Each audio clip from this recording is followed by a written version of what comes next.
कहानी की शुरुआत 1998 के टाइम से होती है, जहाँ पे हम एक लड़के को देखते हैं जिसका नाम है डेविड वोजनियाक। डेविड पैसे कमाने के लिए ला फ्रांस क्लिनिक में अपना स्पर्म डोनेट करता था। इसी से उसकी थोड़ी बहुत कमाई होती थी। आज जब वो डोनेट करने आया तो क्लिनिक वालों ने उसके आगे कई सारी मैगजीन रख दी ताकि लड़का अपना काम जल्दी खत्म कर ले। अब 23 साल बाद 2011 में डेविड ना तो जवान है और ना ही बूढ़ा, मतलब वो मिडिल एज क्राइसिस से गुजर रहा है। आज भी इसके पास कोई परमानेंट जॉब नहीं है। कभी कभी तो डेविड को नींद से उठाने के लिए घर में गुंडे घुस जाते हैं। उसने गुंडों से $80,000 उधार ले रखे हैं। गुंडे डेविड को बाथटब में नहलाने के लिए लेके जाते हैं। वो अपने पैसे वापस मांगते हैं। बताओ, ये पैसे भी नहीं दे रहा इनके और पूरी सर्विस भी ले रहा है। इसके बाद डेविड अपने बाप की मीट शॉप पर गया। वो यहाँ डिलीवरी मैन का काम करता है। दुकान में आते ही वर्कर्स और डेविड का बाप उसे सुनाने लगे क्योंकि वो डिलीवरी वैन को घर ले गया था और 45 मिनट देर से आया है। डेविड का बाप और बाकी वर्कर्स फुटबॉल प्लेयर्स भी थे। वो इस बार जीतकर दीवार पर अपनी फोटो लगाना चाहते थे। डेविड को ये लोग 3 हफ्ते से कह रहे हैं कि फोटो के लिए जर्सी खरीद ले, हालांकि उस पर पैसे नहीं है। सब लोग डेविड से परेशान हैं क्योंकि वो कोई भी काम टाइम से नहीं करता है। अब लड़का डिलीवरी ट्रक लेकर कपड़े की दुकान पर आ गया। उसने ट्रक बीच रोड पे पार्क किया और मालिक के हाथ जोड़े कि भाई साहब जर्सी चाहिए, दुकान बंद मत करो, अभी बुढ़े का लंच टाइम हो गया था। लेकिन फिर भी जब डेविड उसके हाथ जोड़ने लगा तो फिर उसने शटर उठाई दिया। अब इसे जर्सी तो मिल गई, लेकिन इसने अपना ट्रक बीच रोड पे खड़ा कर दिया था ना, तो इसका चालान कट गया और उसका ट्रक भी उठा लिया गया। जर्सी भी उसी ट्रक में रखी हुई थी। फिर इसके बाद वो अपना कर्ज चुकाने के लिए अलग अलग बैंक्स के पास लोन मांगने गया, पर उसके पास कुछ बैकअप नहीं था, ना तो जॉब ना सोना, इसलिए किसी बैंक ने उसे लोन नहीं दिया। निराश होकर डेविड घर आ गया। उसने कॉल करके अपने कोवर्कर को बताया कि मुझे जर्सी मिल गई है, पर वर्कर को उस पे और उसकी बात पर बिल्कुल भरोसा नहीं था। अब बेचारे को ना लोन मिला और ना ही जर्सी। उसे बिना जर्सी के ही जाना होगा। फिर फुटबॉल टीम ने बिना जर्सी के ही फोटो क्लिक कराई। सब डेविड की बेवकूफ़ी से उदास थे। एंड टाइम पर कुछ लोचा करना उसकी फितरत में था। इसके बाद डेविड अपनी गर्लफ्रेंड वेलोरिया के घर मिलने गया। वेलोरिया एक पुलिस वाली थी और वो डेविड के मुकाबले काफी सक्सेसफुल थी। मतलब डेविड तो अपने बाप पे डिपेंड था, लेकिन वो इंडिपेंडेंट थी। वाह, डेविड की बंदी है, वो भी सरकारी नौकरी वाली। वेलोरिया डेविड से गुस्सा थी क्योंकि कई दिनों से दोनों की बात नहीं हुई। लड़का बोलने लगा कि मैं बिजी था आराम करने में। इतने में वेलोरिया बोली कि मैं तुम्हारे बच्चे की माँ बनने वाली हूँ। ये सुनकर डेविड को समझ नहीं आया कि वो हंसे या रोए। वेलोरिया उसकी चुप्पी से उदास हो गई और वो समझ गई कि इसको बच्चा नहीं चाहिए, और फिर वो अंदर चली गई ये कहते हुए कि वो इस बच्चे को अपनाएगी। तुम चाहे इसे अपनाओ या मत अपनाओ। डेविड अपने दोस्त द लॉयर से मिलने आया। इसके 4 बच्चे हैं। द लॉयर ने लड़के को सलाह दी कि कभी बाप मत बनना, बच्चों को पालना बहुत मुश्किल है, मुझे ही देख लो। पर डेविड को हमेशा से बाप बनना था, बस वो कंफ्यूज है कि अभी सही वक्त है या नहीं। अगली सुबह डेविड वेलोरिया से मिलने आया। लड़के ने कहा कि मैं बच्चे के लिए तैयार हूँ। जब डेविड घर आया तो उसके घर पे एक आदमी बैठा हुआ था। डेविड ने हाथ में बेसबॉल बैट उठा लिया, पर बंदे ने बताया कि वो चेम्बरलिन लॉयर है। उसे यहाँ क्लिनिक ला फ्रांस ने भेजा है। ये वही क्लिनिक है जहाँ डेविड ने 1988 से 1990 तक स्पर्म डोनेट किया था। डेविड को एक कोड नेम दिया गया था जो था स्टारबक। डेविड ने 693 बार स्पर्म डोनेट किया, वो भी सिर्फ 23 महीनों में। कंपनी ने डेविड के स्पर्म का यूज करके बच्चे पैदा करवाए और अब डेविड 533 बच्चों का बाप था, 533, जिनमें से 142 बच्चे डेविड के बारे में जानना चाहते थे। हालांकि डेविड ने डोनेशन से पहले एक कॉन्फिडेंशियल कॉन्ट्रैक्ट साइन किया था जिसमें क्लिनिक को उसकी पर्सनल इंफॉर्मेशन बताना अलाउ नहीं था, पर लॉयर ने बताया कि 143 बच्चों में से एक ने कोर्ट में कंपनी के खिलाफ केस कर दिया है। उन्हें अपने बायोलॉजिकल फादर के बारे में जानना है। कोर्ट ने ये बात मान ली, जिसके बाद अब क्लिनिक को बताना पड़ेगा कि उन बच्चों का असली बाप कौन है। हालांकि एक कॉन्ट्रैक्ट डेविड ने भी साइन कर रखा है, तो क्लिनिक उसे भी नहीं तोड़ सकता। ये सब सुन के डेविड पगला गया और बोला, मैं कोई स्टारबक नहीं हूँ, ना मेरे कोई बच्चे हैं। फिर वो अपने दोस्त द लॉयर से मिलने चला गया। डेविड ने उसे सारी बात बताई। द लॉयर ने डेविड से कहा कि कोर्ट में क्लिनिक के खिलाफ तुम केस भी कर सकते हो, क्योंकि ला फ्रांस क्लिनिक ने उसके साथ कॉन्ट्रैक्ट किया था कि उसकी आइडेंटिटी को कॉन्फिडेंशियल रखा जाएगा, लेकिन क्लिनिक अपना कॉन्ट्रैक्ट तोड़ रहा था। मोटे ने डेविड से कहा कि तुम कोर्ट में क्लिनिक के खिलाफ केस भी कर सकते हो, इससे मोटा पैसा बन जाएगा, मुझसे भी मोटा। मोटे ने स्पर्म डोनेशन से हुए बच्चों की एक फाइल बना ली। उसने डेविड के सभी डोनेशन वाले बच्चों के नाम डेविड को दे दिए। अगले दिन डेविड ने क्यूरियोसिटी के चलते पेपर खोलकर पहले बच्चे का फॉर्म देखा। फॉर्म का पहला लड़का एक फेमस फुटबॉल प्लेयर निकला। डेविड इसका बहुत बड़ा फैन है। वो हैरान हो गया कि मैं जिसका फैन हूँ वो मेरा ही बेटा है। लड़का फिर अपने दोस्त के पास गया। इसके बाद डेविड को खुद पर बहुत प्राउड फील होने लगा कि उसका बेटा एक फुटबॉल प्लेयर है। वो लॉयर के साथ अपने बेटे का फुटबॉल मैच देखने आ गया। अब डेविड अपने जीन्स की तारीफ करने लगा, पर रात को घर आते टाइम उसने मोटे से कहा, मैं बाकी बच्चों को नहीं देखूंगा, ना मुझे इस सब में पढ़ना है। लेकिन अंदर के कीड़े का कुछ नहीं किया जा सकता। उसने अगले दिन एक और फॉर्म देखा। डेविड को अपने दूसरे बेटे एटनी के बारे में पता लगा। उसका बेटा एक रेस्टोरेंट में काम करता है। डेविड रेस्टोरेंट में फिर एटनी से मिलने आ गया। एटनी फोन पर किसी से बहस कर रहा था। दरअसल ये एक एक्टर बनना चाहता है। आज इसका बड़े रोल के लिए ऑडिशन था, पर काम के चलते ये जा नहीं सकता। फिर डेविड कहने लगा, तुम जा सकते हो, मैं रेस्टोरेंट संभाल लूंगा। पर एटनी बोला, मैं कैसे मान लूं कि तुम चोर या लुटेरे नहीं हो। तो डेविड ने अपने डिलीवरी ट्रक की चाबी एटनी को दे दी और बोला, ऑडिशन देने ट्रक में ही जाना। एटनी मान गया। वो कैफे डेविड के भरोसे छोड़कर चला गया। थोड़ी देर में कैफे का बॉस आया। डेविड को देखकर बॉस एटनी पर भड़कने लगा। उसने लड़के को जॉब से निकालने का फैसला ले लिया। जब एटनी ऑडिशन से वापस आया तो उसने डेविड को बताया कि उसका बड़े रोल के लिए सिलेक्शन हो गया है। डेविड खुश होने लगा कि उसके बच्चे अलग अलग फील्ड में नाम कमा रहे हैं। रात को घर आके उसने एक और फॉर्म देखा। इस बार डेविड को अपनी बेटी जूली के बारे में पता चला।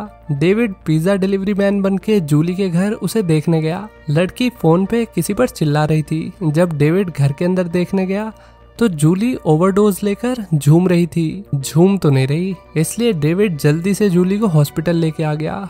अगले दिन हॉस्पिटल वाले जूली को रिहैब में भेजने लगे, पर जूली को वहां नहीं जाना था। उसने असली फेमिनिज्म के साथ वर्कर्स से लड़ना चालू कर दिया। सबको लग रहा था कि डेविड ही जूली का बाप है। जूली ने भी सच नहीं कहा। वो डेविड को अपना बाप बना के हॉस्पिटल पेपर पे साइन करा के यहाँ से निकलना चाहती थी। फिर डेविड ने डॉक्टर से बात की। डॉक्टर ने बताया कि जूली को रिहैब जाने की जरूरत है, तो उसने अपनी बेटी की हेल्प नहीं करी, ना पेपर पे साइन किए। मगर रात को जूली डेविड के पास आकर कहने लगी, मुझे यहाँ से निकाल लो, मेरी कल ही एक अच्छी कंपनी में जॉब लगी है, मैं उसे खोना नहीं चाहती। फिर डेविड मान गया। उसने जूली को हॉस्पिटल से डिस्चार्ज करा दिया। अगली सुबह डेविड जूली को देखने आया। लड़की सही में एक कंपनी में काम करने आई हुई थी। घर आके डेविड ने एक दीवार पर अपने बच्चों के फॉर्म पिन से लगाना शुरू किया। वो एक एक करके सबसे मिला। कोई बच्चा नेल आर्टिस्ट था, तो कोई म्यूजिशियन, कोई टूर गाइड, तो कोई लाइफ गार्ड। सबसे मिलकर जितना डेविड से हुआ उसने अपने बच्चों की मदद करने की कोशिश की। इसके बाद डेविड की गर्लफ्रेंड वेलोरिया उससे मिलने मीट शॉप पर आ गई। आज वेलोरिया की डॉक्टर के साथ अपॉइंटमेंट है, तो उसने डेविड से साथ में चलने के लिए कहा। डेविड उसके साथ क्लिनिक गया। इसके बाद दोनों एक पार्क में आकर बैठ गए। वे यहाँ बैठ के बातें करने लगे। वेलोरिया कहने लगी कि शायद मैं अभी माँ बनने के लिए तैयार नहीं हूँ, मैं बच्चे को नहीं संभाल पाऊंगी। पर डेविड बोला, तुम चिंता मत करो, मैं अच्छा बाप बन के दिखाऊंगा। एक दिन वॉल पर डेविड ने अपने बेटे राफेल को देखा। राफेल डिसेबल था। डेविड उससे मिलने गया। लोग आसपास थे, तो वो लड़के से खुलकर बात नहीं कर पा रहा था। फिर भी डेविड ने पूरा दिन राफेल के साथ ही बिताया। डेविड ने अपने बेटे से बहुत सारी बातें की, उसे खाना भी खिलाया। अगले दिन डेविड एक मीटिंग में आया, जहां स्टारबक बच्चों को इकट्ठा किया गया था। डेविड को अपने सारे बच्चों को एक साथ देखकर काफी अजीब लग रहा था। फिर उसे अचानक किसी ने माइक दे दिया। वे लोग डेविड को स्टारबक का लड़का ही समझ रहे थे। उन्हें नहीं पता कि यही स्टारबक है। यहाँ पे जितने भी बच्चे मौजूद थे वे सब हाफ ब्रदर एंड सिस्टर थे। डेविड ने भी यही कहा कि हम सबको मिलकर साथ में आगे बढ़ना चाहिए और एक दूसरे की हमेशा मदद करनी चाहिए, क्योंकि हम सब एक ही खून है। स्पीच के बाद डेविड जूली और बाकी सबसे मिला। उसने अपनी पहचान छिपाने के लिए झूठ कहा कि वो राफेल का एडॉप्टिव फादर है। स्टारबक बच्चों ने एक कम्युनिटी बना ली ताकि वो अपने हाफ सिबलिंग से बातें कर पाए और उनकी मदद कर पाए। जैसे कि कोई YouTube चैनल बनाएगा तो एक ही बार में उनके 500 सब्सक्राइबर हो जाएंगे। इस तरीके की मदद। शाम को जब डेविड घर आया तो गुंडों ने फिर से उसे बाथटब में डुबा दिया और कहा पैसे नहीं दिए तो तुम्हें मार डालेंगे। रात को डेविड का एक बेटा एंटोनियो घर पे आया। किसी तरह उसे इस बात का पता चल गया था कि डेविड ही उसका असली बाप है, पर उसने डेविड की पहचान किसी को नहीं बताई। वो यहाँ बस कुछ दिन डेविड के घर पर रहने आया था क्योंकि उसके पास रहने के लिए कोई जगह नहीं थी। डेविड ने एंटोनियो को हाँ कह दिया। दोनों साथ में रहने लगे। डेविड यही सोच रहा था कि ये छपरी मेरी औलाद कैसे हो सकती है। कुछ टाइम बाद डेविड वेलोरिया को लेके अपने माँ बाप के घर डिनर पर आया। सब बातचीत में बिजी थे। डेविड के बाप ने डेविड के बारे में बताना शुरू किया कि उसने हमारे लिए एक बार इटली की टिकट्स खरीदी थी क्योंकि हम लोग कभी बाहर नहीं घूमे थे। उन्होंने ये भी बताया कि डेविड ने इस सब के पैसे स्पर्म डोनेट करके जुटाए थे। वेलोरिया ये सुन के थोड़ी सी हैरान हो गई। डेविड एंटोनियो के साथ फुटबॉल खेलने आ गया। दोनों ने बहुत मजे किए, पर तभी डेविड को उसकी असली फैमिली के बारे में याद आया, जो थी वेलोरिया और इनका होने वाला बच्चा।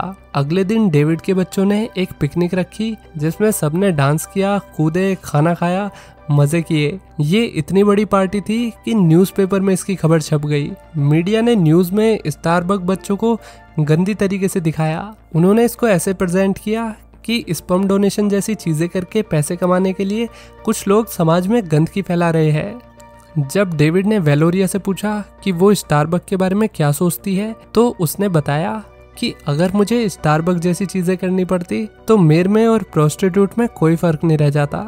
इस मुद्दे पर दोनों की बहसबाजी होने लगी। एक दिन फुटबॉल टीम प्रैक्टिस से पहले स्टारबक के बारे में बातें करने लगे। इतने में डेविड के भाई ने उससे पूछा, क्या तुमने कभी स्पर्म डोनेट किया है? डेविड ने ना में जवाब दिया। बात तब बिगड़ गई जब सारे मिलकर कहने लगे, चल झूठे। डेविड को गुस्सा आ गया और वो अपने भाई से लड़ने के लिए आगे बढ़ गया। इधर जिन गुंडों से डेविड ने पैसे लिए थे वो डेविड के बाप की दुकान में घुसकर बूढ़े को पैसे के लिए धमका कर गए। स्टाफ ने डेविड को बताया कि गुंडों ने उसके बाप को बाथटब में डुबा के मारने की कोशिश की और अगर जल्दी ही गुंडों के पैसे नहीं दिए तो पूरी फैमिली बड़ी मुसीबत में फंस जाएगी।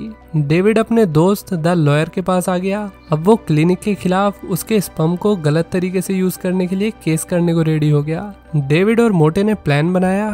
केस से जीते हुए पैसे से वो डेविड का कर्जा चुकाकर गुंडों की धमकियों से आजाद हो जाएंगे। लॉयर खुश था क्योंकि उसे इतना बड़ा केस लड़ने के लिए मिल गया, जो कि आजकल न्यूज वगैरह सब जगह आ रहा था। ये उसके करियर का सबसे बड़ा केस था। अगर वे केस जीत गए तो मोटे को फेम और पैसा दोनों मिलेंगे। कुछ दिनों तक लॉयर और डेविड ने केस को मजबूत बनाने के लिए बहुत मेहनत की, सबूत जोड़े, केस को अच्छी तरीके से स्टडी किया। फाइनल रिजल्ट से पहली वाली रात डेविड को बहुत टेंशन होने लगी। वो फुटबॉल मैच खेलने आ गया। थोड़ी देर में बारिश होने लगी। अब डेविड को अच्छा लग रहा था। आज केस का फाइनल डे है। जज ने अपना फैसला सुनाया कि स्पर्म डोनर के बच्चे अपने बायोलॉजिकल फादर के बारे में नहीं जान सकते। यही रूल है और क्लिनिक ने स्पर्म का गलत यूज किया और जो कॉन्ट्रैक्ट डेविड और क्लिनिक के बीच हुए थे वो भी ब्रेक किए गए, जिस वजह से क्लिनिक डेविड को $2 लाख का जुर्माना देगा।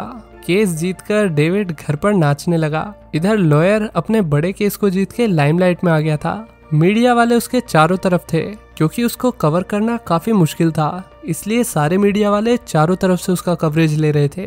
लॉयर ने अपनी जीत का क्रेडिट अपनी फैमिली, बच्चे और दोस्त डेविड को दिया। जब मीडिया ने मोटे से सवाल किया कि ये डेविड कौन है, उससे उसका क्या रिश्ता है, तो मोटा कंफ्यूज हो गया और उसने एकदम से कह दिया कि वो मेरा बॉयफ्रेंड है। Wow, so nice. फिर कुछ मीडिया वाले स्टारबक वाले बच्चों के पास आकर सवाल जवाब करने लगे। बच्चों का कहना था कि उन्हें भी अपने बाप के बारे में जानने का पूरा हक है और जिस तरह मीडिया स्टारबक बच्चों को दिखा रही है, बच्चे वैसे बिल्कुल नहीं है। यहाँ तक कि जिसके स्पर्म डोनेशन से वो लोग पैदा हुए हैं वो एक बहुत अच्छा इंसान होगा, जिसकी वजह से ये बच्चे इस दुनिया में आ पाए और उस इंसान को भी खुश रहने का पूरा हक है। डेविड टीवी पर ये इंटरव्यू देख रहा था। उसे अपने फैसले पर शर्मिंदगी महसूस होने लगी कि वो अपने सारे बच्चों से बाप बनकर नहीं मिल सकता, नहीं तो केस से जो इन्होंने पैसे जीते हैं वो वापस ले लिए जाएंगे। डेविड ने फिर इस बारे में लॉयर से बात की कि क्या उसके स्टारबक फादर वाली बात सामने आने से केस के पैसे उसे वापस करने पड़ेंगे। मोटे ने कहा हाँ। घर आकर डेविड ने अपने बाप को बताया कि वो ही स्टारबक है। डेविड का बाप ये खबर जानकर हैरान नहीं हुआ, मतलब हैरान तो हुआ पर गुस्सा नहीं हुआ। उसने डेविड का साथ दिया और बोला, जाओ अपने बच्चों को दुनिया के सामने अपना लो, ये लो पैसे, ये तुम्हारे हिस्से के पैसे हैं, इससे अपना कर्जा भी चुका दो। इसके बाद डेविड अपने सभी बच्चों को ईमेल करके अपनी असली पहचान बता देता है। यहाँ वेलोरिया ने एक प्रीमैच्योर लड़के को जन्म दिया। हालांकि बच्चा एकदम ठीक था। डेविड का बाप, उसका भाई और उसके सारे बच्चे उसे बधाई देने हॉस्पिटल आ गए। अब डेविड ने वेलोरिया को बता दिया कि वो ही स्टारबक है। पहले तो वेलोरिया ने उस पर बहुत गुस्सा किया, मगर बाद में लड़की ने डेविड को उसकी सच्चाई के लिए अपना लिया। नए बच्चे के भाई बहनों ने उसे बहुत सारे गिफ्ट लाकर दिए। आखिर में हम देखते हैं कि डेविड अपने एक बच्चे जो कि स्टेशन पे गाना गाता है, उसे बाकी बच्चों के साथ सपोर्ट करने आया। वो समझता है कि अच्छे सिंगर्स को सपोर्ट की जरूरत है। इसी के साथ ये कहानी यहीं खत्म हो जाती है। तो दोस्तों, कैसी लगी ये कहानी लाइक और कमेंट करके बताइए। चलिए मिलते हैं नेक्स्ट वीडियो में। Till then take care, bye bye.